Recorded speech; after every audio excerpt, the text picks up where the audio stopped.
Perekonomian dua sektor. Perekonomian dua sektor adalah perekonomian yang terdiri dari perusahaan dan sektor rumah tangga.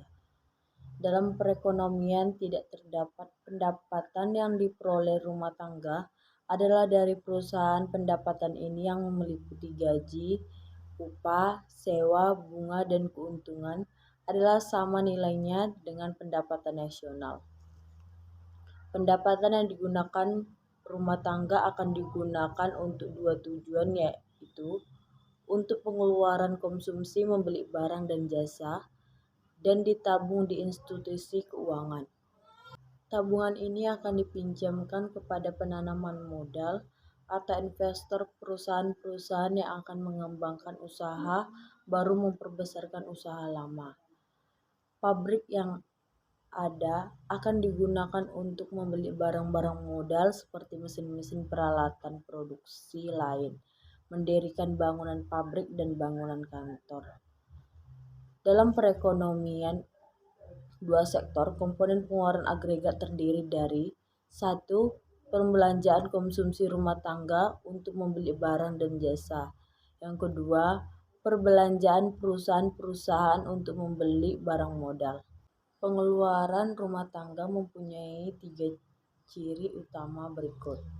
Yang pertama, faktor utama yang mempengaruhi pengeluaran rumah tangga adalah pendapatan yang diterimanya. Yang kedua, pada pendapatan sebesar 0, yaitu apabila rumah tangga tidak bekerja, konsumsi tidak akan dilakukan, dan ini dinamakan pengeluaran otonomi. Yang ketiga, apabila berlaku pertambahan pendapatan, akan berlaku tambahan konsumsi, tetapi pertambahannya kurang daripada pertambahan pendapatan. Berdasarkan kepada 3 ciri konsumsi secara grafik dapat dibentuk fungsi konsumsi dan fungsi tabungan, yang secara grafik menunjukkan hubungan di antara konsumsi tabungan dan pendapatan nasional. Di samping pendapatan nasional, terdapat pula beberapa faktor lain yang menentukan pengeluaran konsumsi dan tabungan. Yang terpenting adalah suku bunga, sikap hemat, kekayaan yang dimiliki, distribusi pendapatan, keadaan perekonomian masa kini dan masa datang, dan jaminan pendapatan di masa pensiun. Selanjutnya, investasi adalah pengeluaran perusahaan untuk membeli barang modal. Secara statistik, ia dibedakan kepada 3 komponen. Pengeluaran di atas barang modal, membangun rumah tempat tinggal, dan perubahan dalam stok. Dalam teori makroekonomi, investasi terutama meliputi komponen yang pertama. Faktor utama yang menentukan investasi adalah suku bunga, tingkat pengambilan modal, prospek masa depan, dan perkembangan teknologi. Dalam jangka panjang, investasi juga dipengaruhi oleh pendapatan nasional. Semakin tinggi pendapatan nasional, semakin tinggi investasi. Teori yang menerangkan efek pendapatan nasional kepada investasi dinamakan prinsip akselerasi. Dalam memahami ciri-ciri investasi perusahaan-perusahaan, 2 konsep berikut perlu dipahami: efisiensi investasi marginal dan fungsi investasi. Efisiensi investasi marginal menunjukkan hubungan antara suku bunga dengan tingkat investasi yang akan dilakukan pada suatu tahun tertentu.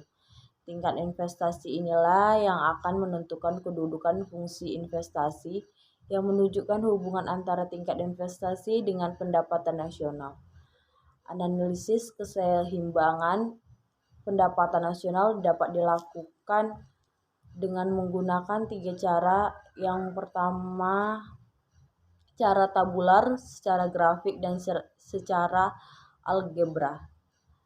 Cara tabular adalah contoh angka yang menunjukkan data berikut: pendapatan nasional, konsumsi, tabungan, investasi, dan pengeluaran agregat. Keseimbangan pendapatan nasional ditentukan dengan menggunakan syarat keseimbangan dalam perekonomian dua sektor. Analisis mengenai multiplier merupakan bagian penting dari analisis keseimbangan pendapatan. nasional. Analisis ini menerangkan sejauh mana pendapatan nasional akan mengalami perubahan efek dari perubahan pengeluaran agregat. Rasio antara pertambahan pendapatan nasional dengan pertambahan pengeluaran agregat dinamakan multiplier. Sekian dari presentasi saya. Mohon maaf jika ada kesalahan.